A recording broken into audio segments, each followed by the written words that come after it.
7వ వచనం దగ్గర నుండి మీకా గ్రంథం 7వ అధ్యాయము 7వ వచనం దగ్గర నుండి 20వ వచనం వరకు మనం ఈ రోజున ధ్యానం చేయబోతా ఉన్నాం. దీనికి మనం ఏమని టైటిల్ పెట్టుకుంటే బాగుంటుంది అని అంటే, విడుదలను గురించిన దేవోక్తి. దేని గురించి అంట? విడుదలను గురించిన దేవోక్తి. అయితే 7వ వచనం దగ్గరికి వచ్చేసరికి మీకా దేశ రక్షణ కొరకు ప్రవక్తగా ఉన్న మీకా యొక్క నిరీక్షణ, దేశ రక్షణ కొరకు ప్రవక్తగా ఉన్న మీకా నిరీక్షణ. నీవు నీ బిడ్డల్ని వదిలిపెట్టవయ్యా, నీ బిడ్డల్ని నీవెన్నడూ వదిలిపెట్టవు. నాకు ఒక నిరీక్షణ ఉంది. నువ్వు కోపపడతావు గాని, నువ్వు కోపపడి శిక్షించినా నీ బిడ్డలను మరలా నీవు హత్తుకునే దేవుడు అయ్యా. ఎందుకు నువ్వు అట్లా హత్తుకుంటావంటే, మా పితరుడైన అబ్రహాముతో చెప్పేవే, నీ సంతానాన్ని నేను విడిచిపెట్టనని చెప్పేవే. ఆ మాటన్నా గుర్తు చేసుకొని, మా పితరుడైన అబ్రహాముతోనూ ఇస్సాకుతోనూ యాకోబుతోనూ చెప్పిన మాట గుర్తు చేసుకొని వారి సంతానాన్ని విడిచిపెట్టవని ఒక నిరీక్షణ నాకుందని కంక్లూజన్లో ముగింపుకు తీసుకొస్తున్నాడు.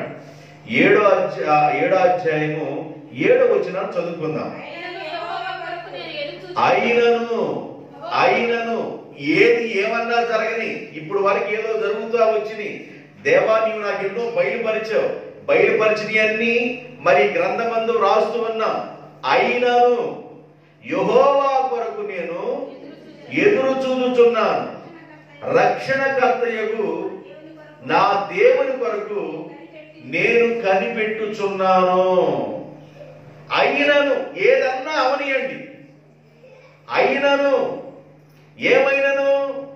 ఏమైందని చెప్పాడంటే, బాబు మీరు మంచివాళ్ళుగా ఉన్నవాళ్ళు ఎలా కనబడుతున్నారంటే ముళ్ళ చెట్టులాగా ఉన్నారు. యథార్థవంతుడు ఎలా ఉన్నారంటే ముళ్ళ కంచెలాగా ఉన్నారు. మీలో ఐశ్వర్యవంతులు ఎలా ఉన్నారంటే పేదవాడిని బాధించేవారుగా ఉన్నారు, లంచగొండిలుగా ఉన్నారు, ఆస్తులు ఆక్రమించుకునేవాడుగా ఉన్నారు, కబ్జాలు చేసేవాడుగా ఉన్నారు.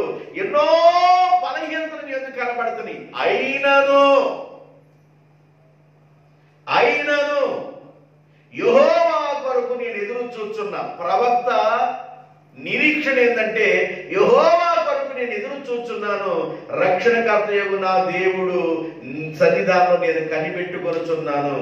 ఎందుకు నేను కనిపెట్టుకుంటున్నానంటే, ఎలాగైనా ఏ విధంగానైనా యూదులను ఇశ్రాయేలులను దేవుడు ఒకవేళ శిక్షించినా, ఒకవేళ శిక్షకు అప్పగించినా, వారిలో శేషించిన జనాంగాన్ని ఎలాగైనా నా దేవుడు రక్షిస్తాడు అని నిరీక్షణ మీకా ఆఖరి పలుకులలో, ఆఖరి మాటలలో నాకు ఒక నిరీక్షణ ఉంది. ఏదంటే, యెహోవా కొరకు నేను కనిపెట్టుకొని ఉన్నాను.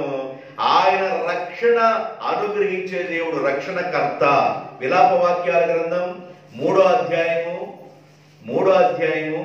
19 నుండి చదువుతా వెళితే యెహోవా కృప కలిగిన వాడనే మాట కనబడుతుంది. 3వ అధ్యాయము 19 నుండి చదువుకుంటూ వెళితే ఆ భాగంలో యెహోవా కృప గలవాడు అనే మాట కనబడుతుంది. 24 వచనంలో దాని ముందు చదవండి, 22 చదవండి. యెహోవా కృప గలవాడు, ఆయన వాత్సల్యత ఎడతెగక నిలుచుచున్నది గనుక మనము నిర్మూలము కాకుండా ఉండేవారము. మనం నిర్మూలం కాము. దేవుడు మనం నిర్మూలం చేయడు. మనం నిర్మూలం కాము. ఎందుకు నిర్మూలం కావంటే, యెహోవా కృప గలవాడు, ఆయన రక్షించేవాడు, ఆయన తప్పించేవాడు, ఆయన పిల్లల్ని విడిపించేవాడు. ఒకవేళ యూదులారా, బబులోను దేశానికి మీరు చెరగ వెళ్ళిపోయినా, ప్రసవించే తల్లి ఎన్ని దినాలైతే నొప్పులు పడుద్దో, మీ నొప్పులు దినాలు ఎన్ని దినాలంటే 70 సంవత్సరాలు. అయినను యెహోవా కృప కలిగిన వాడు, అయినను యెహోవా రక్షించేవాడు, అయినను శేషించిన జనాంగాన్ని యెహోవా విడిపించేవాడు. నా దేవుడు ఆయన పిల్లల్ని అన్నాడు చెయ్యి విడవడు. దేవుని పిల్లలు తప్పు చేస్తున్నారు, అయితే తప్పును బట్టి శిక్ష అనేది వస్తుంది. వారి పొరపాటును బట్టి శిక్ష అనేది ఖాయం. శిక్ష రావటం ఖాయం. అయితే శిక్షలో నుండి దేవుడు మరలా రక్షణ అనుగ్రహించి తప్పించడం కూడా ఖాయమేను. యెహోవా కృపగలవాడని మీకా జ్ఞాపకం చేసుకుంటున్నాడు. ఆయన కృపగలవాడు. యెషయా గ్రంథం 25వ అధ్యాయము 9వ వచనం. 25వ అధ్యాయం 9వ వచనం. ఆ దినమున జనులు ఇలాగు అందురు, ఇదిగో మనలను రక్షించునని మనము కనిపెట్టుకొని ఉన్న మన దేవుడు, మనము కనిపెట్టుకొనిన యెహోవా ఈయనే. ఆయన రక్షణను బట్టి మనము సంతోషము ఉత్సాహము చేయుదుము. మనము కనిపెట్టుకొని ఉన్న దేవుడు ఈయనే. ఆయన ద్వారే మనకి రక్షణ, ఆయన ద్వారే మనకి ఉత్సాహము, ఆయన ద్వారే మనకి సంతోషం వచ్చింది. మనము కనిపెట్టుకొని ఉందాం.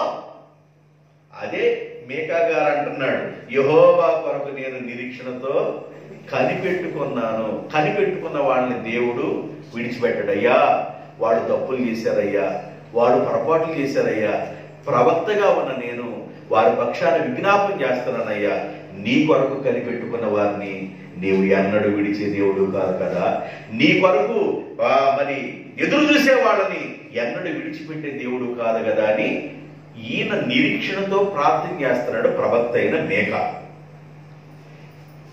ఆఖరి పలుకులు పలుకుతున్నాడు.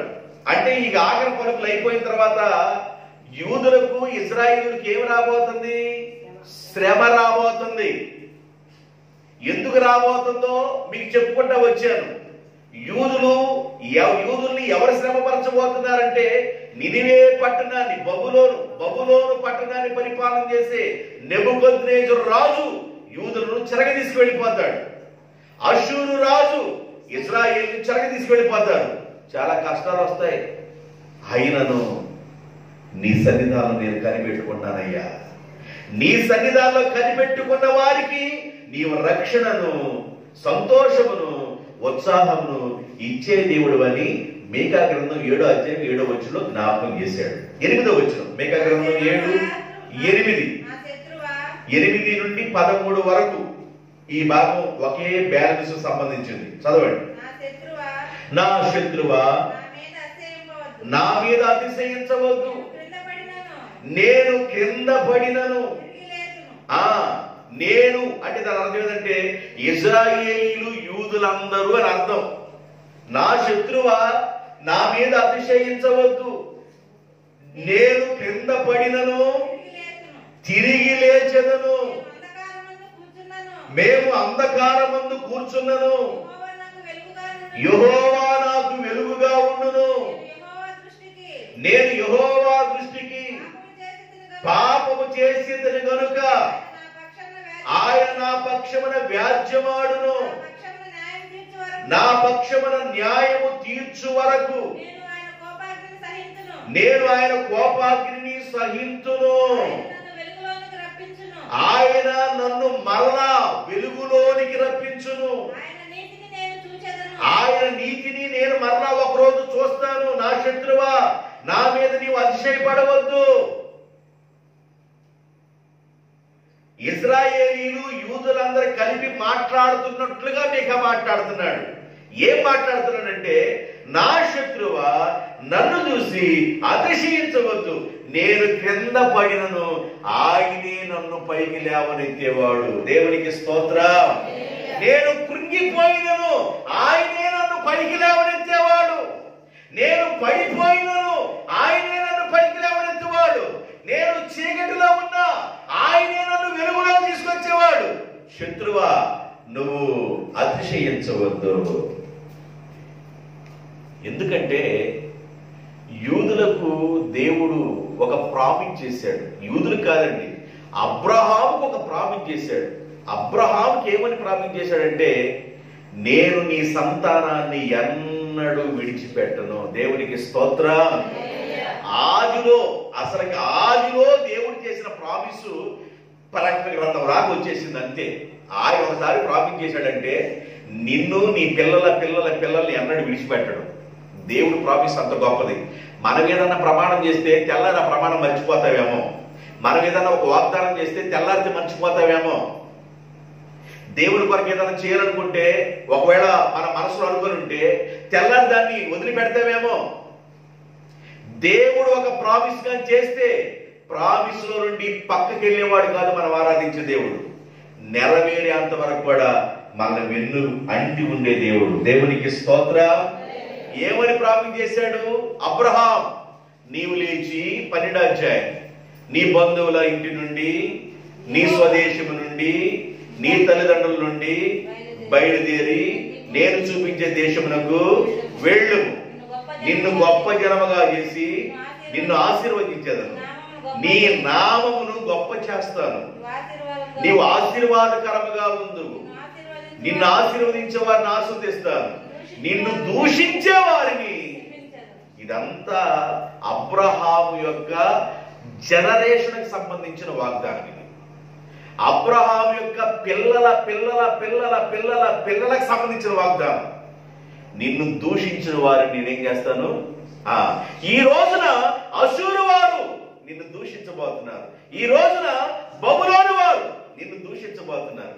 నీలో నుండి వచ్చే సంతానాన్ని శ్రమ పెట్టబోతున్నారు.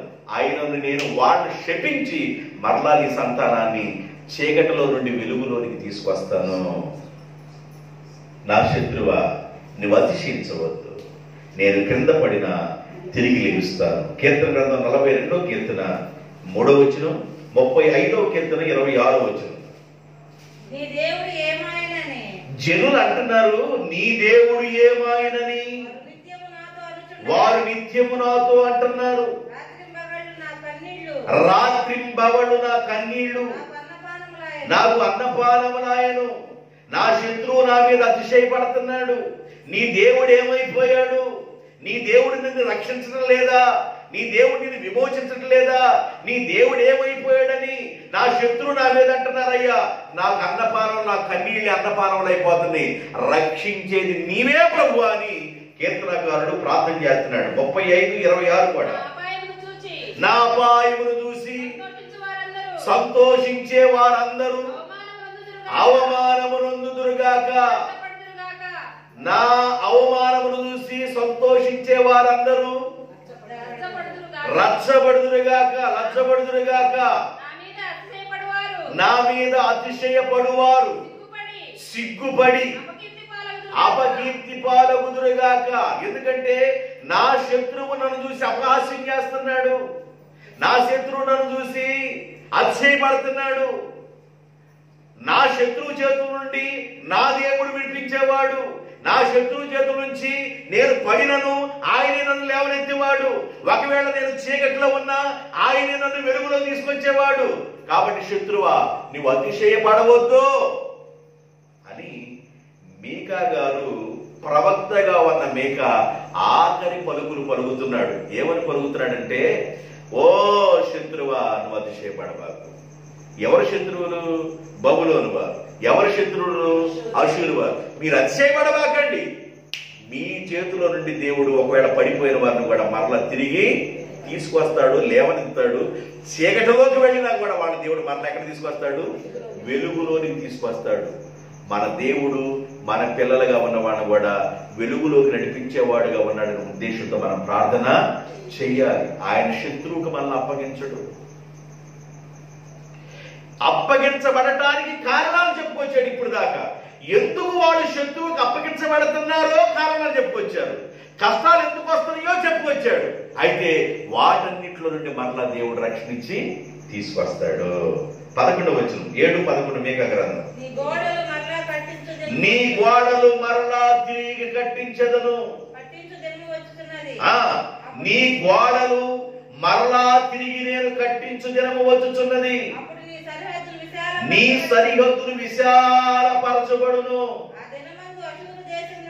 ఆ దినమందు అషూరు దేశము నుండి ఐగుప్తి దేశము పట్టణములో నుండి ఐగుప్తి దేశం మొదలుకొని యూఫ్రటీసు నది వరకు ఉన్న ప్రదేశముల నుండి ఆయా సముద్రములో ఉండే మధ్య దేశాల నుండి ఆయా పర్వతాల్లో నివసించే వారందరూ జనులు నీ యొద్దకు వచ్చుదును, పడిపోయిన గోడలు కట్టబడును. దేవునికి స్తోత్రం. ఒక రోజు వస్తుంది, ఒకవేళ వెళితే వెళ్ళిపోయారు వీళ్ళు యూదుల యొక్క బానిసత్వానికి, ఒకవేళ వెళితే వెళ్ళిపోయారు వీళ్ళు అషూరు యొక్క బానిసత్వానికి. ఒక రోజున మరలా దేవుడు ఈ పడిపోయిన ప్రాకారాల్ని తిరిగి కట్టి ఆయా ప్రాంతాల వారిని అషూరులో నుండి ఐగుప్తిలో నుండి సముద్రపు మధ్యలో ఉన్న భాగాల నుండి పర్వతాల మధ్యలో ఉన్న భాగాల నుండి ఆయా ప్రదేశాల నుండి జనాలందరినీ మళ్ళీ నేను ఎక్కడ తీసుకొస్తాను? పడిపోయిన ప్రాకారాలుగా ఉన్న ఆరాధించే యెరూషలేమునకు మరలా నేను నా దేవాలయానికి వాళ్ళని తీసుకొస్తాను.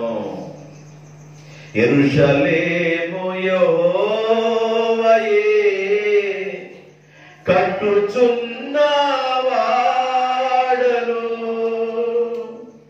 యెరూషలేము యెహోవాయే కట్టుచున్నవాడను. ఇశ్రాయేలీయులను పోగు చేయు,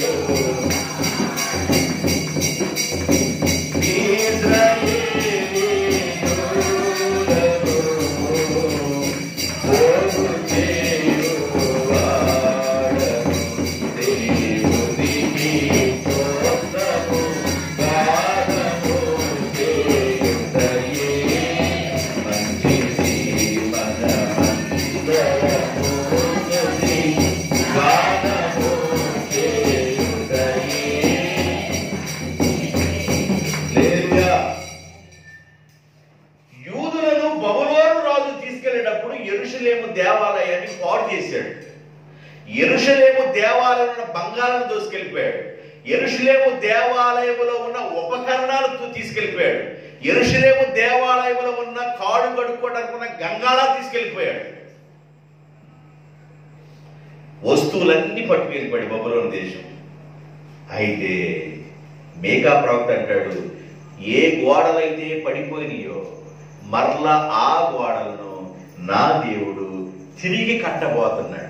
ఆ కట్టబడబోతున్న ఆ దేవాలయంలోకి ఏ అషూరు వారైతే ఇజ్రాయెల్ ప్రజలు తీసుకెళ్లారో అదే అషూరు ప్రాంతంలో నుండి, ఏ బబులోను వారైతే యూదులు తీసుకెళ్లారో ఆ ప్రాంతంలో నుండి, ఐగుప్తి దేశంలో నుండి, సముద్రపు మధ్యలో ఉన్న దేశాల నుండి, పర్వతాల మధ్యలో ఉన్న ప్రాంతాల నుండి అనేక మంది యెరూషలేమునకు మరలా పోగు చేయబడతారు. నిరీక్షణ, మీకా యొక్క నిరీక్షణ. మరలా నువ్వు పోగు చేస్తావు కదా ప్రభువా, నీ బిడ్డల మరలా తిరిగి నీవు తీసుకొస్తావయ్యా. నీ బిడ్డల్ని ఎన్నడూ నువ్వు చెయ్యి విడిచిపెట్టవయ్యా. ఆమోసు గ్రంథం ఏం చదివారు ఇప్పుడు? 7:11 చదివారా? 7:10 మీకా గ్రంథం 7:12 చదవండి. చదివారు. ఆమోసు గ్రంథం 9, 11, 12 చదవండి. ఆమోసు గ్రంథం 9వ అధ్యాయం 11, 12 వచనాలు. పడిపోయిన దావీదు యొక్క గుడారమును ఆ దినమున నేను లేవనెత్తి దాని గోడలను బాగు చేసేదను. మేకా చెబుతున్నాడు, నీ గోడలను మరలా నేను తిరిగి కడతాను. అదే ఆమోసు గ్రంథం అంటాడు, పడిపోయిన దావీదు గుడారపు యొక్క గోడలను నేను బాగు చేస్తాను, మరలా వాటిని కడతాను. చదవమ్మా. దాన్ని బాగు చేసి ఏదోము శేషమును నా నామమును ధరించిన అన్యజనులందరినీ నా జనులు స్వతంత్రించుకున్నట్లు పూర్వము ఎలా వైభవంగా యెరూషలేములో ఉందో ఆరాధన మరలా నేను యెరూషలేముకి వాళ్ళందరూ తీసుకొస్తాను. పూర్వపు వైభవాన్ని నేను ఇస్తాను. పూర్వపు వైభవం అంటే ఏంది? పూర్వపు వైభవం అంటే ఎట్లా కొంత తెలుసు? యెరూషలేములో కన్నుల పండగ. యెరూషలేములో దేవుణ్ణి ఆరాధించడం, బలులు అర్పించడం, నైవేద్యాలు అర్పించడం, దేవుని సన్నిధానంలో ఎంతో ఆరాధన జరిగింది. అయితే ఏమి జరిగిందంటే, ఎంత ఆరాధన జరుగుతున్న ఈ ప్రాంతంలో ఆహాజు అనే రాజు రాగలేదు. ఏ రాజుల పరిపాలన కాలంలో మీకా గారు పనిచేస్తున్నారు?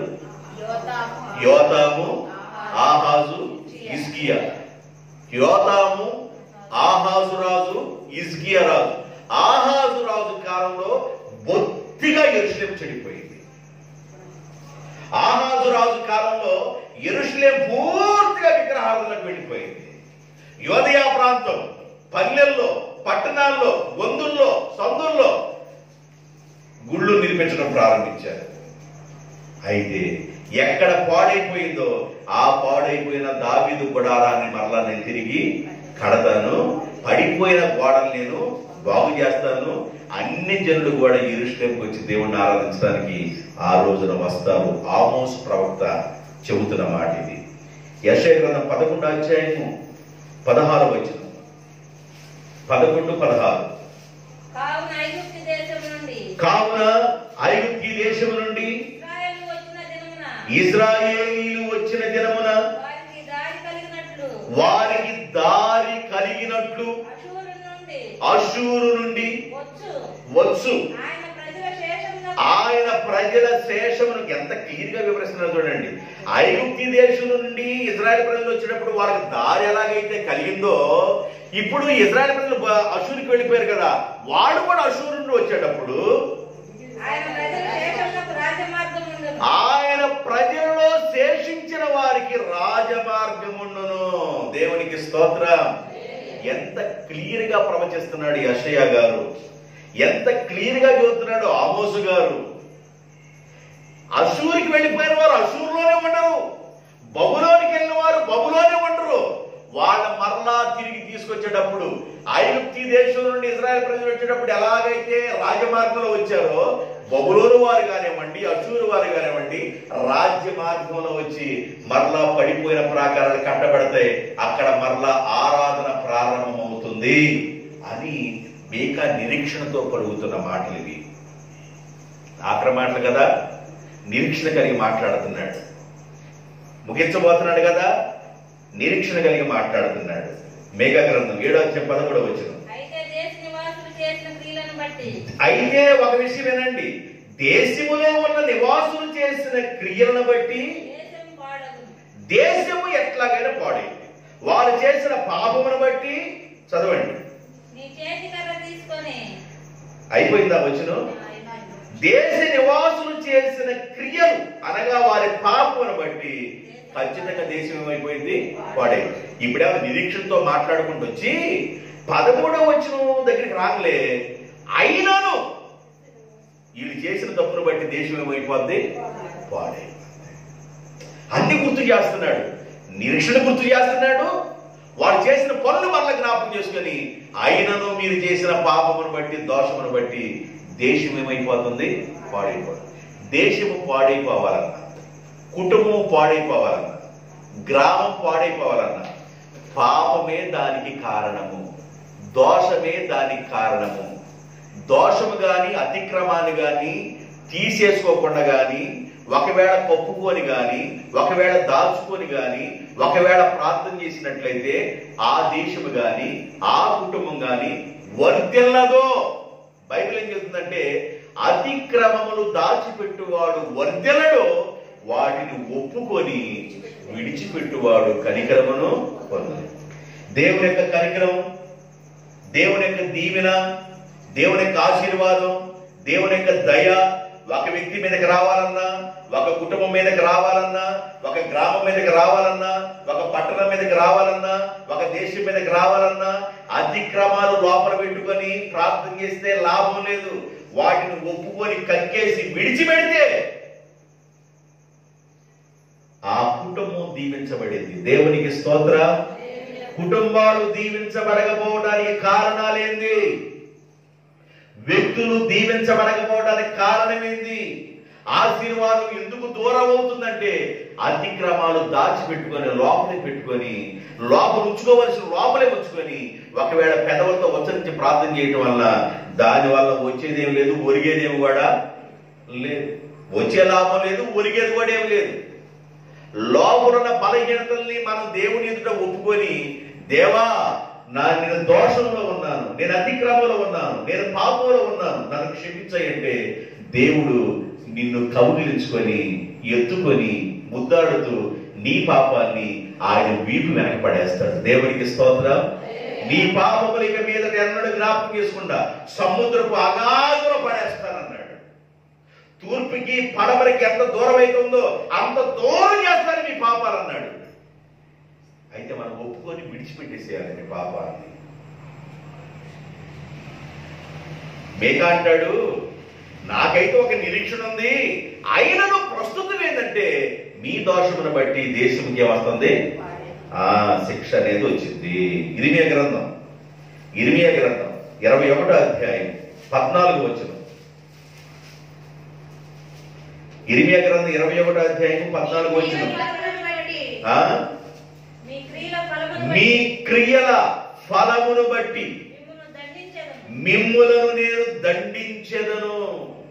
మీ క్రియల ఫలమును బట్టి, క్రియలు అనగా పనులు అని అర్థం. మీరు చేసే పనులను బట్టి నేను మిమ్మల్ని దండించెదను. ఏం పనులు చేస్తున్నారు వాళ్ళు? ఏం పనులు చేస్తున్నారు? ఇంతకు ముందు నేను జరిగిపోయిన పాఠాల్లో ఏ తప్పులు చెప్పుకొచ్చానో ఆ తప్పులన్నిట్లో వాళ్ళు ఉన్నారు. మీరు చేసిన పనులను బట్టి నేను మిమ్మల్ని ఏం చేయబోతున్నాను?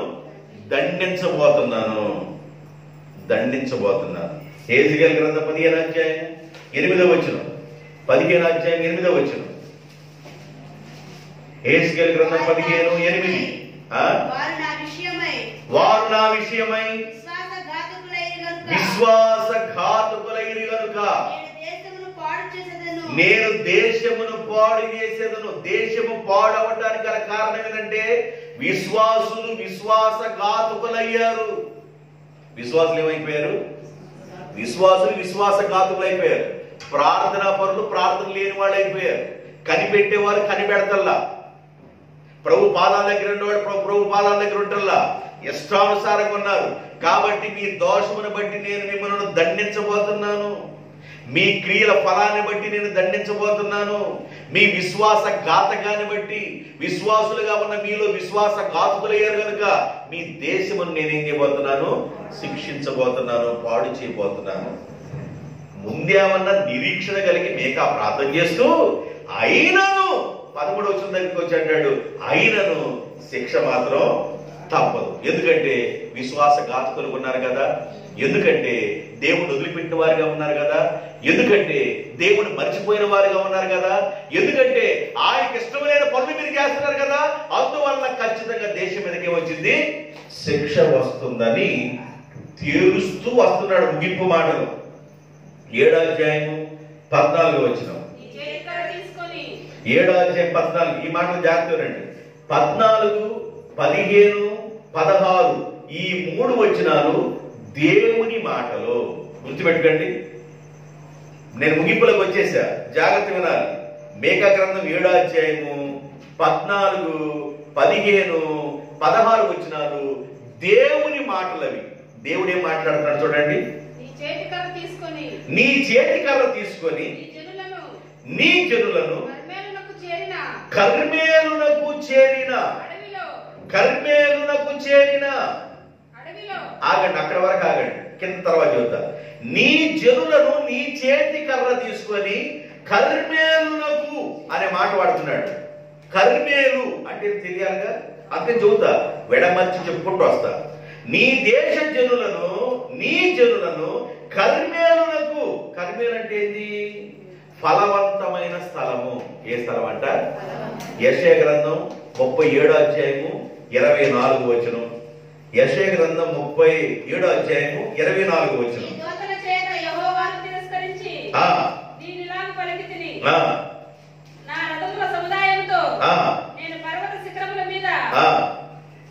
చదువమ్మా.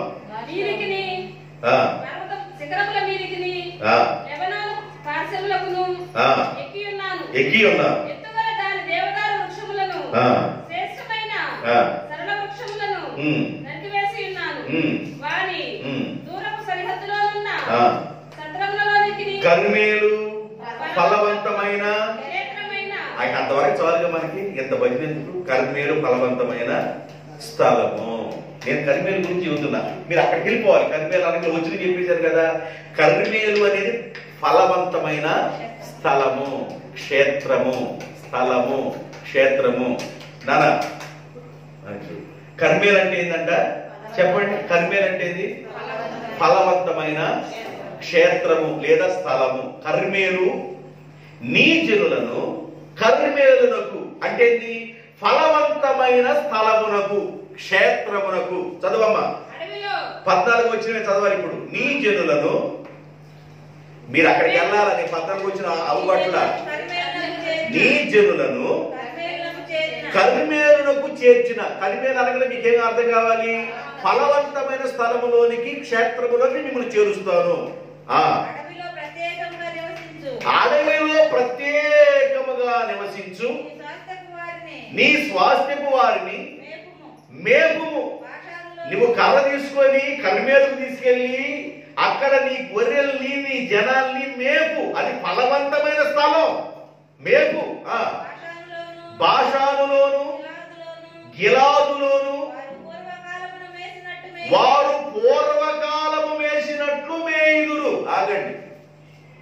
బాషానులోను గిలాదులోను వారు పూర్వకాలం వేసినట్లు మేయుదురు. బాషాను గిలాదులు అంట పచ్చిక బాగా దొరుకుతుందంట. పచ్చిక బాగా దొరికే ప్లేస్ ఏంటంటే బాషాను గిలాదు. బాషాను గిలాదు అనే ప్రాంతంలో బాగా పచ్చిక బాగా దొరుకుతుంది. నీ జనులను బాషానులోను గిలాదులోను పూర్వము ఎట్లాగైతే మేపారో అలాగ నీ జనులు మరలా మేపబడతారు. పూర్వం అంటే ఇప్పుడు ఏం జరుగుతుందంటే మీకేమైనా శిక్ష రాబోతుంది. ఒక రోజున నీ జనులు మరలా తిరిగి వస్తారు. తిరిగి వస్తే కర్మేలులకు వస్తారు. నీ జనులు నీ చేతి కళ తీసుకొని కర్మేలుకు తోలికెళ్తావు. కర్మేలు అంటే ఫలవంతమైన క్షేత్రానికి, ఫలవంతమైన స్థలానికి తోలికెళ్తావు. ఆడ తోలికెళ్ళి బాషానులోను గిలాదులోను, బాషానులోను గిలాదులో బాగా పచ్చిగుండిద్ది. గొర్రెలకి ఏం కావాలంటే బాగా సమృద్ధుండా ఆ పచ్చిక దగ్గరికి మరలా నీ జనులను తోలికెళ్తావురా నాయన అని చెప్తున్నాడు. దేవుడు చెబుతున్న మాటలు ఇవి. 14 వచనం, 16 వచనం, 17 వచనం, ఈ 3 వచనాలు, ఆ 16 వచనం వరకు, 14, 15, 16 వచనాల వరకు దేవుడు మాట్లాడుతున్న మాటలు. మరలా నా జనులను పూర్వము మేపినట్లుగా. పూర్వము అంటే జరిగిపోయే దినాల్లో నా పిల్లల్ని నేను ఎలా చూశాను. ఎట్లా చూశాడంట? జరిగిపోయే దినాల్లో ఉన్నతమైన స్థలాల్లో ఉంచాడు. కొండ తేనెనిచ్చాడు, బాషాను పొట్టేళ్ళనిచ్చాడు, పాలనిచ్చాడు, తేనెనిచ్చాడు, గోధుమలు ఇచ్చాడు, సారవంతమైన శ్రేష్టమైన ఆహారం ఇచ్చాడు. ఎలాగైతే పూర్వము నా పిల్లలకి ఎంత శ్రేష్టమైన ఆహారం ఇచ్చానో మరలా నా పిల్లల్ని నేను అక్కడ శ్రేష్టతలోకి మళ్ళీ తీసుకెళ్తాను. వాడు బబులో నుంచి తిరిగి వస్తారు. తిరిగి వచ్చేప్పుడు రాజమార్గం నుంచి వస్తారు. అషూరు నుంచి తిరిగి తీసుకొస్తాను. వాడు రాజమార్గంలో వస్తారు. ఐగుప్తు నుంచి రాజమార్గంలో ఎలా అయితే ఇజ్రాయెల్ ప్రజలు వెళ్ళారో ఇప్పుడు అషూరు నుంచి వచ్చే ఇజ్రాయెల్ ప్రజలు రాజమార్గంలో వస్తారు. బబులోను నుంచి యూదులు రాజమార్గంలో వస్తారు. వచ్చిన వీళ్ళందరూ మరలా నేనేం చేస్తాను? పూర్వము వాళ్ళని ఎలాగ మేపాను, పూర్వం ఎలాంటి ఆశీర్వాదం ఇచ్చాను, మరలా తిరిగి నా బిడ్డలకు అలాంటి ఆశీర్వాదాన్ని ఇస్తాను. ఎందుకు? ఆడికి వెళ్ళిన తర్వాత పడే కష్టాల్లో, బాధల్లో దేవుని పాదాలు పట్టుకొని ఏడుస్తున్నారు.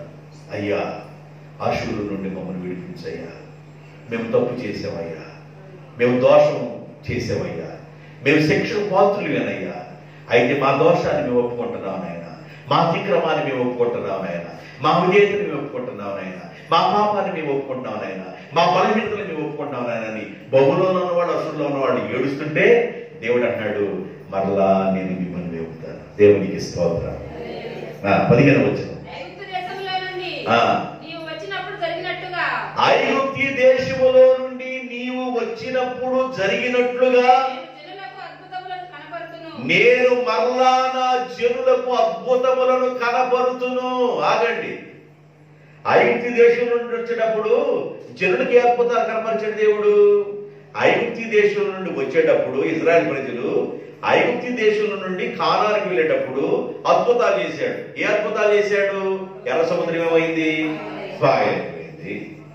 బట్టలో నుండి నీరు వచ్చింది. మారా ఏమైంది? మధురంగా మార్చబడింది. ఆహారం కోసం ప్రార్థన చేస్తే ఏమైంది? పూరేళ్ళు వచ్చినాయి. అయితే వీళ్ళ ఆహారం కోసం దేవుడు దేవదత్తులు తీసే ఆహారాన్ని పెట్టి వాళ్ళని పోషించాడు. ఐగుప్తి దేశంలో నుండి వచ్చినప్పుడు ఎలాంటి అద్భుతాలు చేశానో మరలా మీరు తిరిగి వచ్చిన తర్వాత మీకు కూడా అలాగే అద్భుతాలు చేసే దేవుడుగా మీ పక్షాన్ని నేను ఉంటాను. దేవునికి స్తోత్రం. నేను మరలా అద్భుతాలు చేస్తాను, మరలా మీ పట్ల మేలు చేస్తాను. సమృద్ధి కలిగిన చోట మిమ్మల్ని మేపుతాను, బాషానులో మిమ్మల్ని మేపుతాను, గిలాదులో మిమ్మల్ని మేపుతాను, కర్మేలు పర్వతానికి మిమ్మల్ని తోలికెడతాను. అక్కడ సమృద్ధి అయిన మేత మీకు ఇస్తాను. మీకు ఏది కావాలని నేను మీకు సహాయం చేస్తాను. మీ పక్షాన్ని నుండి అద్భుతాలు చేస్తాను. దేవుడు తన బిడ్డలతో పలుకుతున్న మాటలు ఆఖరి మాటలు మేకా ద్వారా 16వ వచనం. అన్య జనులు అది చూసి తమకు కలిగిన బలమంతా, అన్య జనులు అది చూసి తమకు కలిగిన బలమంతా కొంచెమని సిగ్గుపడి నోరు మూసుకొందురు. అసలు ఎంత ఈ వచనాల్లో మీకు ఎంతవరకు అర్థమవుతుందో నాకు అర్థం కావట్లేదు. కానీ దేవుడు ఎంతగా ఆదరిస్తూ మాట్లాడుతున్నాడో, వాడిని ఎంతగా దేవుడు ఆదరిస్తూ మాట్లాడుతున్నాడో. మీ పక్షమున దేవుడు ఉంటే అన్ని జనులు నోరు మూసుకునేటట్లు చేస్తాను. మీ పక్షాన దేవుడు నిలబడితే శత్రువు నోరు మూపిస్తాడు దేవుడు. అన్ని జనులను నోరు మూపిస్తాడు దేవుడు. అన్యుల మీద పెత్తనం చేయకుండా నోరు మూపిస్తాడు దేవుడు. నేను నా పిల్లల పక్షాన అద్భుతాలు చేసే దేవుడుగా ఉంటా. నేను నా పిల్లల్ని పూర్వం పోషించినట్లుగా మరలా తిరిగి నేను వాళ్ళని పోషిస్తాను. 14, 15, 16 వచనాలు దేవుడు మాటలు. ఎవరి మాటలు అవి? దేవుడు ఆదరణ కలిగించే మాటలు మీకా ద్వారా మాట్లాడుతున్నాడు. అయితే 14 వచనంకి వెళ్ళకపోయే ముందుగా దానికి ముందు 11 వచనంలో అయినను మీకు శిక్ష తప్పదు. ప్రస్తుతానికి మీరు చేసిన దాన్ని బట్టి శిక్ష తప్పదు, రావాల్సిందే. శిక్షే. ఆ తర్వాత మరలా మీకు కావలసిన వాటిని నేను ఇస్తా. ఎందుకు ఈ శిక్ష ప్రభువా? శిక్షే అంటున్నావు ఎందుకంటే ఎన్నిసార్లు చెప్పినా మీరు నా మాట వినలేదుగా, ఎన్నిసార్లు చెప్పినా మీరు నా మాట వినలేదుగా, ఎన్నిసార్లు హెచ్చరించినా మీరు నా మాట వినలేదుగా. కాబట్టి శిక్షే. అయితే శిక్షలో నుండి మిమ్మల్ని రాజమార్గంలో తీసుకొచ్చి పడిపోయిన ప్రాకారం దావీదు గుడారం కట్టి పడిపోయిన గోడలు కట్టి మరలా ఆరాధన అక్కడ స్టార్ట్ అయింది. మీరు ఆరాధనలో గడుపుతారు అన్నాడు. Very good. 18వ వచనం 7:18 మీకా గ్రంథం. చదవమ్మా.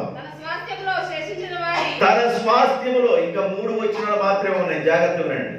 తన స్వాస్థ్యములో శేషించిన వారిని దోషమును పరిహరించి వారు చేసిన అతిక్రమముల విషయమై వారిని క్షమించు దేవుడవు నీవే.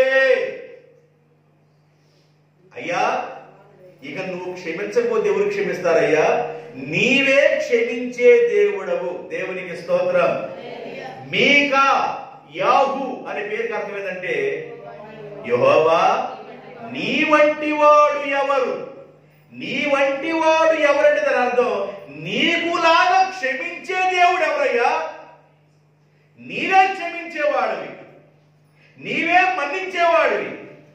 వారి దోషములు, వారి తప్పులు, వారి బలహీనతలు ఒప్పుకున్నప్పుడు వారిని మరలా క్షమించే దేవుడివి.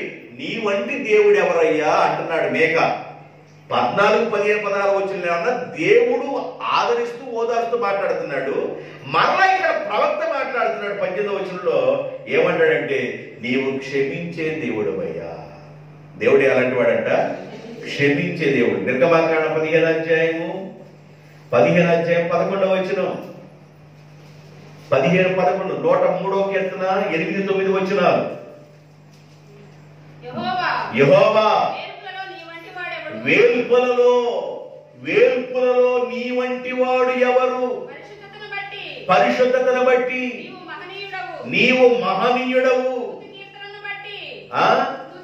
స్తుతి కీర్తనను బట్టి పూజ్యుడవు, అద్భుతములు చేయవాడవు. నీ వంటి వాడు ఎవరు? యెహోవా. మీకా ఎవరి పేరు అర్థమైంది? యెహోవా నీ వంటి వాడు ఎవరు? ఇక్కడ మాట్లాడుతున్నాడు. నీ వంటి వాడు ఎవరు? నీవే వేల్పులలో గొప్పవాడవయ్యా, పూజనీయుడవయ్యా. స్తుతులు అందుకోవడానికి నీవే యోగ్యుడివి, నీవే అర్హుడవు నాయన. నీవే క్షమించే దేవుడివయ్యా. మన దోషాలు తప్పులు ఉన్నప్పుడంటే తెలిసి తెలియనట్టుగా అమాయకంగా ఉండకుండా దేవుని దగ్గరికి వెళ్ళిపోయి మనం ఒప్పుకోవాలి. దేవుని దగ్గరికి వెళ్ళి మనం ఏం చేయాలి? ఒప్పుకోవాలి. మన క్రమము లేని జీవితాన్ని ప్రభు దగ్గర ఒప్పుకోవాలి. ఏ బలహీనత అయితే ఉందో మనలో దాన్ని దేవుని దగ్గర ఒప్పుకోవాలి. ఒప్పుకున్నప్పుడు దేవుడు చూస్తాడు మన హృదయాన్ని. నిజంగా మనస్ఫూర్తిగా ఒప్పుకున్నాడు. శిక్షించకూడదు, నాశనం చేయకూడదు.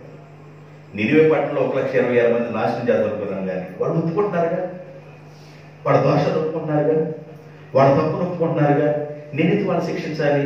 వాళ్ళు పశ్చాత్తాపడుతున్నారుగా, వాళ్ళు ఏడుస్తున్నారుగా, వాళ్ళు బాధపడుతున్నారుగా. ఆహాబు కూడా నరహత్య చేయించాడు కదా. బాధపడితే ఏడుస్తుంటే ఆహాబు నువ్వు ఏడుస్తుంటే నువ్వు బాధపడుతున్నావు, పశ్చాత్తాపడ్డావుగా, అయితే నీ కాలంలో రానిలే. దేవుడుకున్న గొప్ప గుణం ఏంటంటే మన పాపాలను హృదయపూర్వకంగా మనం ఒప్పుకుంటే ఆయన కంటే క్షమించే దేవుడు ఇంకెవరో లేరు. అందుకని ఈ శ్రమ దినాల్లో అపరాధిని యేసయ్య కృప చూపి, మీరు చక్కగా పాడండి. ఆ పాటని వచ్చినాన్ని పాడండి. అపరాధిని యేసయ్య కృప చూపి,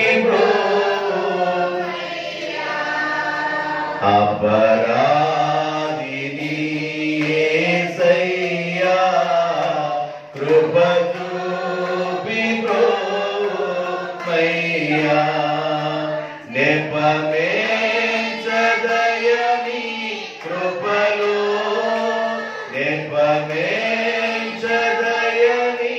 కృపలో అపరాధములను క్షమించు, అపరాధములను క్షమించు. అపరాధిని యేసయ్య కృప చూపి ప్రకాలు బల్లెపు పోటు రకున పొడచితి నేనే, ప్రకాలు బల్లెపు రకున పొడచితి నేనే, మీకి బాధించితిని మక్కువ చూపితి వయ్యా, అపరాధిని యేసయ్య కృప చూపి నువ్వు యథార్థమైన మనసుతో ప్రభు దగ్గర ఎప్పుడైతే నీ బలహీనతల్ని, నీ పాపాన్ని, నీ అతిక్రమాన్ని ఒప్పుకుంటావో, నిజంగా నేను భూములను కబ్జా చేశానయ్యా, నిజంగా నేను ఇళ్లను కబ్జా చేశానయ్యా, నిజంగా నేను పేదవాళ్ళని ధనికుడిగా ఉన్న నేను పేదవాళ్ళని బాధపరిచానయ్యా, లంచాలు పుచ్చుకున్న వాడిని నేనేనయ్యా, దోషాలు నా యందు ఉన్నాయి నాయన, అతిక్రమాలు నా యందు ఉన్నాయి నాయన, ఇష్టానుసారంగా ప్రవర్తించానయ్యా, క్రమం లేనివాడిగా ప్రవర్తించానయ్యా, దొంగ త్రాసు నా దగ్గరే ఉందయ్యా, దొంగ కాటాలు నా దగ్గరే ఉన్నాయి నాయన, తప్పుడు రాళ్ళు కూడా నా దగ్గరే ఉన్నాయి. ఇన్ని బలహీనతలు నేను పెట్టుకొని పరిశుద్ధుని అనుకున్నానయ్యా. ఇలాగ నేను మంచివాడిని అనుకుంటే నేను ముళ్ళ చెవితో పోల్చేవయ్యా, యథార్థవంత అనుకుంటేనేమన్నా ముళ్ళ కంటితో పోల్చేవయ్యా. ఏ మంచి లేని వాడినయ్యా, నాలో ఏ మంచి లేదు, నాలో మంచి అనే పదమే లేదు నాయన. దయచేసి నన్ను మన్నించి క్షమించయ్యా అని ఒకవేళ నీవు పశ్చాత్తాపడినట్లయితే, యెహోవా నీకులాగా క్షమించేవాడెవరయ్యా, నీకులాగా కృప చూపించే దేవుడు ఎవరయ్యా, నీకులాగా ఇష్టపడే దేవుడు ఎవరున్నారయ్యా? కాబట్టి నీవే క్షమించి విడిపించే దేవుడు అని మీకా ఆఖరి మాటలు మాట్లాడుతున్నాడు. ఆఖరి మాటలు నువ్వు క్షమించే దేవుడు అన్నాడు. అందువల్ల మీరు దేవుడిగా అడిగినట్లయితే, మీరు దేవుని పాదాల దగ్గర కానీ మీ బలహీనతలు ఒప్పుకున్నట్లయితే ఆయనే క్షమించే దేవుడు. 103వ కీర్తన 8-9 వచనాలు. యెహోవా దయాదాక్షిణ్య పూర్ణుడు, దీర్ఘశాంతుడు, కృపా సమృద్ధి గలవాడు. ఆయన ఎల్లప్పుడూ కోపపడేవాడు కాడు, ఎల్లప్పుడూ వ్యాజ్యమాడేవాడు కాడు. 13వ వచనం. తండ్రి తన కుమారుని ఎడల జాలిపడినట్లు యెహోవా తన యందు భయభక్తులు కలిగిన వారి ఎడల జాలిపడును. ఇప్పుడు మీరు భయము భక్తి అనేది లేకుండా ఉన్నారు, భయం లేకుండా బ్రతుకుతున్నారు, భక్తి లేకుండా బ్రతుకుతున్నారు, ఇష్టానుసారంగా బ్రతుకుతున్నారు. ఒకవేళ మీరు భయము భక్తి కలిగి ఒకవేళ మీరు బ్రతికినట్లయితే ఆయనే మీ యందు జాలిపడును. జాలి చేత తన హస్తములు చాపియున్నాడు, జాలి చేత తన హస్తములు చాపియున్నాడు. ఆతాడెంతో దయతో పిలచుచున్నాడు ఇప్పుడు మిమ్ములను. ఎక్కడున్నావు నువ్వు? ఏ స్థితిలో ఉన్నావు నీవు? ఏ బలహీనతలో ఉన్నావు నీవు? ఏ అతిక్రమంలో ఉన్నా నీవు? ఒకవేళ వాటిని గాని విడిచిపెట్టి గాని వస్తే యెహోవా నీకులాగా కృప చూపించే దేవుడు ఎవరున్నారయ్యా? యెహోవా నీకులాగా జాలిపడే దేవుడు ఎవరున్నారయ్యా? యెహోవా నీకులాగా రక్షించేవాడు ఎవరున్నారయ్యా? బాషానులోను, గిలాదులోను, కర్మేలులోను మరలా వారిని నేను మేపుతాను. దేవునికి స్తోత్రం. ఎంత అద్భుతమైన విషయాలు కంక్లూజన్లో మాట్లాడుతున్నాడు మీకా. 2 వచనాలు ఉన్నాయి. మేకా గ్రంథం పూర్తయిపోతుంది. 7వ అధ్యాయం 19వ వచనం. ఆయన మరలా మన యందు మరలా దేవుడు మరలా మన యందు జాలిపడును. మరలా అంటే ఇప్పుడు మనం వెళ్ళాలి. ఎక్కడికి వెళ్ళాలి? బబులోనికి. ఎక్కడికి వెళ్ళాలి? అషూరుకి. అక్కడి నుండి రాజమార్గంలో మిమ్మల్ని తీసుకొస్తాను, పడిపోయిన ప్రాకారాలు తిరిగి కడతాను, మిమ్మల్ని నేను అక్కడ పోషిస్తాను, మరలా మీ యందు నేనేం చేస్తాను? జాలిపడుదును. మరలా పడతాను రా జాలి. ఇప్పుడు జాలి పడలేను, ప్రస్తుతం ఇప్పుడు నాకు జాలి లేదు. ఇప్పుడు నాకు మీరంటే చాలా బాధ ఉంది. ఎందుకంటే మీరు మీ ఇష్టానుసారంగా ఉన్నారు. ప్రవక్త చెబుతున్నా మీరు వింటలేదు, ప్రవక్త మాటలు మీరు వింటలేదు, ప్రవక్త మాటలు మీరు లోబడలేదు. ఎట్లా ఎవరి ఇంట్లో పడితే వాళ్ళు దొంగ కాటలు పెట్టుకున్నారు, ఎవరింట్లో వాళ్ళు తప్పుడు త్రాసులు పెట్టుకున్నారు, ఎవరింట్లో వాళ్ళు తప్పుడు రాళ్ళను పెట్టుకున్నారు, ఎవరింట్లో వాళ్ళు ఎలాగున్నారంటే లంచగొండలు అయిపోయారు, ఎవరింట్లో వాళ్ళు కబ్జాదారులు అయిపోయారు. ఇష్టానుసారంగా మీరు జీవిస్తున్నారు. కాబట్టి ప్రస్తుతానికి నేను జాలిపడే ఆ దిశలో నేను లేను. మీరు అక్కడికి వెళ్ళిన తర్వాత వాళ్ళు నలగేస్తారు. ఎవరో అషూరులో నలగేస్తారు, బబులోనులో కూడా మిమ్మల్ని ఏం చేస్తారు? నలగేస్తారు. మీరు నలుగుతున్నప్పుడు అయ్యా అని అంటావే, అప్పుడు మరలా నేను జాలి పడతానురా. పిల్లోడు మన మాట వినలేదండి, వాడంటే కోపం వస్తుంది, చాలా బాధపరుస్తున్నాడు, చాలా బాధపరుస్తున్నాడు. ఎన్ని చెప్పినా వింటలేదు. అన్ని గొడవలు మొత్తం మన ఇంటి మీదకి తీసుకొస్తున్నాడు. కానీ రోడ్డు మీద ఏదో జరిగి అమ్మా అనగలేదు, ఏమవుతా మాట ఎన్ని మర్చిపోతావు, ఇటు ఎన్న మాటలన్నీ మర్చిపోతావు, వాడు చేసిన పనులన్నీ మర్చిపోతావు, వాడు తీసుకొచ్చిన గొడవలన్నీ మర్చిపోతావు. ఎప్పుడైతే అమ్మా అని అరిచాడో అలాగే నువ్వేం చేస్తావంటే పరిగెత్తుకుంటూ వెళ్ళిపోయి బిడ్డ మీద పడి వాటేసుకొని మరలా ఏమైంది నాన్న తీసుకొస్తావు. దేవుడు ప్రేమ కూడా అలాంటిదే. దేవుడు విడిచిపెట్టాడండి, దేవుడు.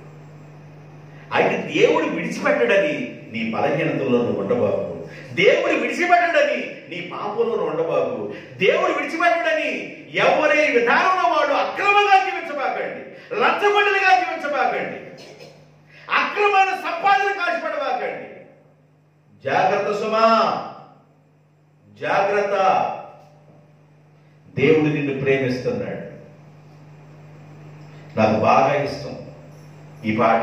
వచ్చిన పలుకుతుంది, ఎందుకంటే ఆఖరిలోకి వచ్చానుగా, బెక్క గ్రంథం ముగించబోతున్నానుగా, అందువల్ల ఈ వచ్చిన పాడతాను.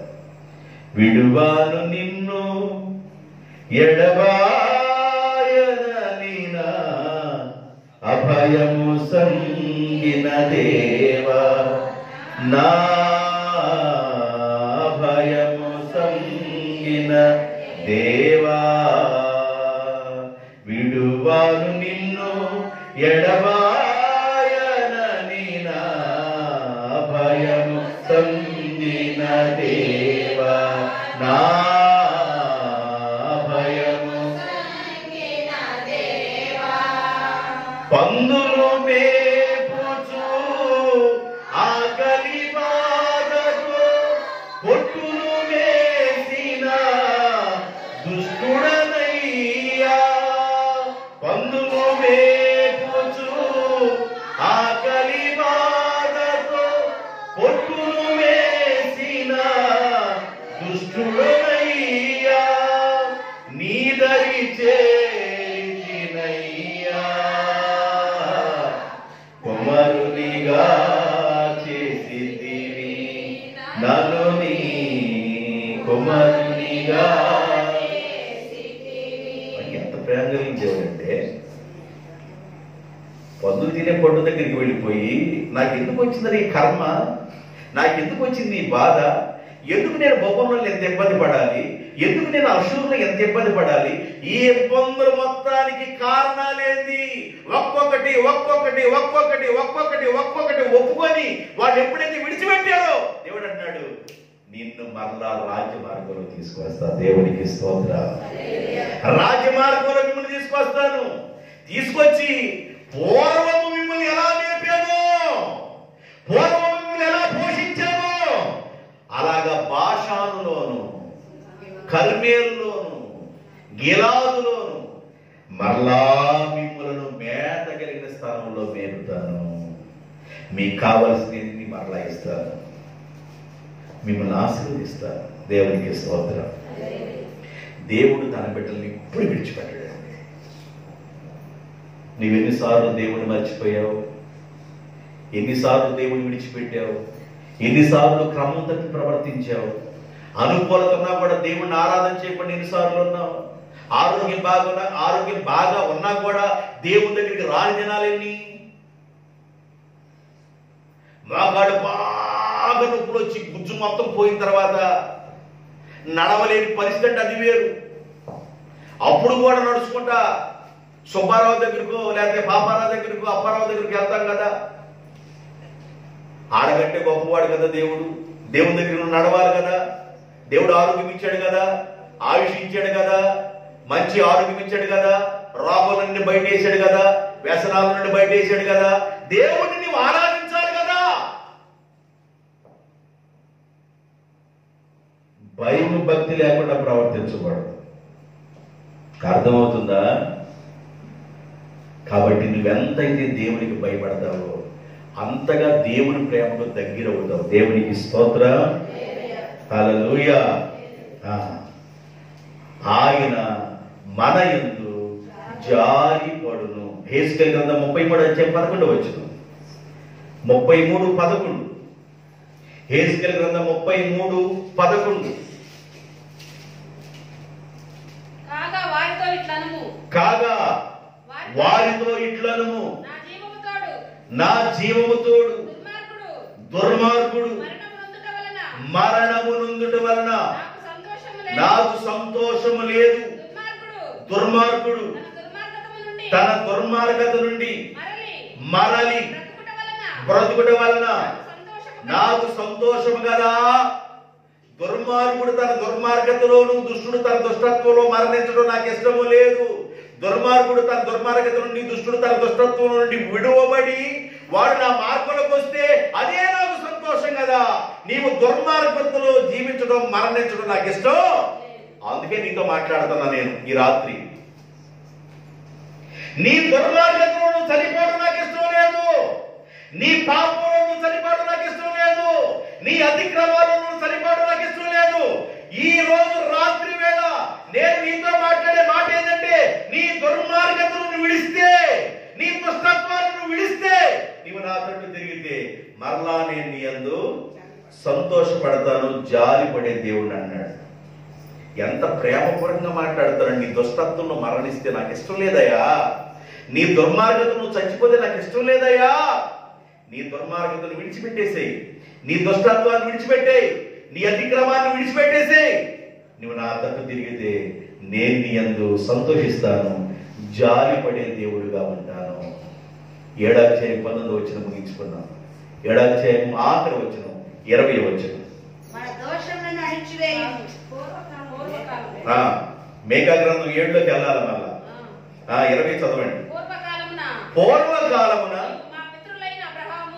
పూర్వకాలమున నీవు మా పితరులైన అబ్రహాము, ఇస్సాకు, యాకోబులకు ప్రమాణము చేసిన సత్యమును, కనికరమును నీవు అనుగ్రహింతువు. ఎంత చక్కగా ముగించేశాడండి మేకా గారు. పూర్వకాలము మా పితరులతో నువ్వు ఒక ప్రామిస్ చేశావు. అబ్రహాము, ఇస్సాకు, యాకోబులతో నువ్వు ఒక ప్రామిస్ చేశావు. నువ్వు ప్రమాణం చేసి నెరవేర్చే దేవుడు కదా. ఏ ప్రమాణం చేశాడు? పూర్వకాలం అబ్రహాముతోను, ఇస్సాకుతోను, యాకోబుతోను ఏం ప్రమాణం చేశాడు? అబ్రహామా, నీ సంతానాన్ని నేను విడిచిపెట్టాను. ఇస్సాకు, నీ సంతానాన్ని నేను విడిచిపెట్టాను. యాకోబు, నీ సంతానాన్ని నేను విడిచిపెట్టాను. యాకోబు దేవుడు 12 మంది కుమారులు, కుమార్తెను దీనాన్ని ఇచ్చాడు. నీ సంతానాన్ని విడిచిపెట్టను. అబ్రహాముతో చేసిన ప్రామిస్ ను బట్టి, అబ్రహాముతో చేసిన వాగ్దానాన్ని బట్టి, అబ్రహాములో నుండి వచ్చిన పిల్లలైన ఇస్సాకు యొక్క సంతానాన్ని, ఇస్సాకు వాగ్దానం చేశాను. ఇస్సాకు నుండి వచ్చిన పిల్లడైన యాకోబు యొక్క సంతానాన్ని నేను విడిచిపెట్టను. వారిని ఆశీర్వదిస్తాను, వారిని దీవిస్తాను. నువ్వు ప్రమాణం చేసావు కదయ్యా. నీ ప్రమాణాన్ని నీవు నెరవేర్చే దేవుడుగా ఉన్నావు. దేవునికి స్తోత్ర. 105వ కీర్తన దానికి కంపేర్ చేసే వాక్యం. 105వ కీర్తన 8-9 వచనాలు. 105వ కీర్తన 8-9 వచనాలు. తాను సెలవిచ్చిన మాటను 1000 తరముల వరకు అబ్రహాముతో తాను చేసిన నిబంధనను, ఇస్సాకుతో దేవుడు చేసిన ప్రమాణమును నిత్యము జ్ఞాపకము చేసుకొనును. ఇది ఎప్పుడు జరుగుతుంది? ఇజ్రాయేలీలకి, యూదులకి అసలు ఎప్పుడు శిక్ష రాబోతుంది? మేకా కాలం. కానీ ప్రమాణం చేసిన దేవుడు ఎప్పుడు? 100 సంవత్సరాల ముందుగా అబ్రహాముతో.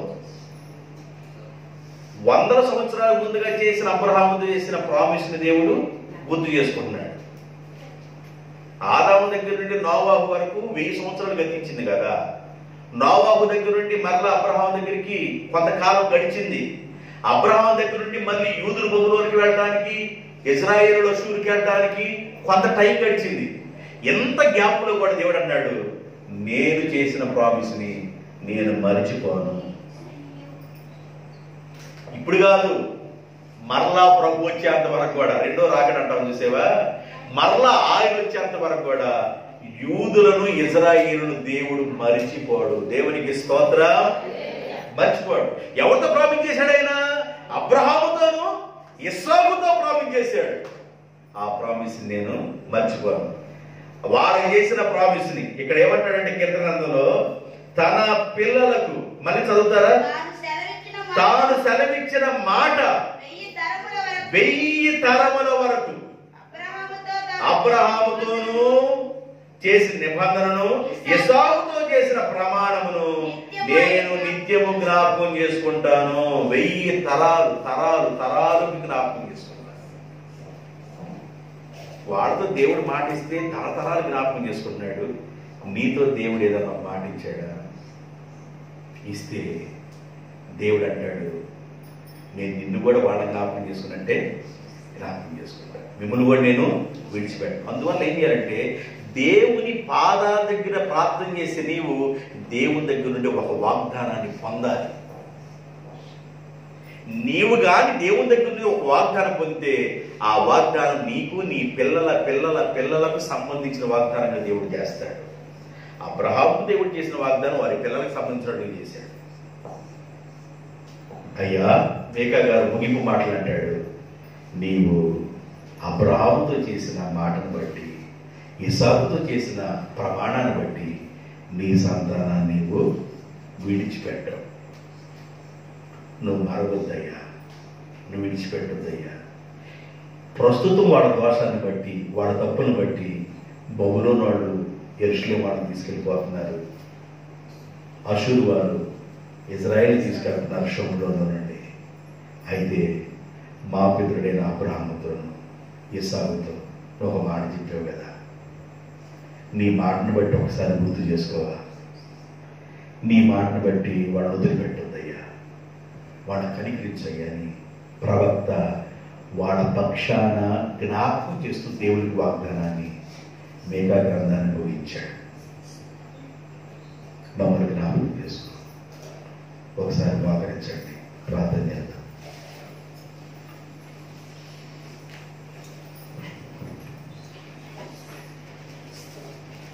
ప్రార్థన చేద్దాం. మమ్మల్ని జ్ఞాపకం చేసుకయ్యా,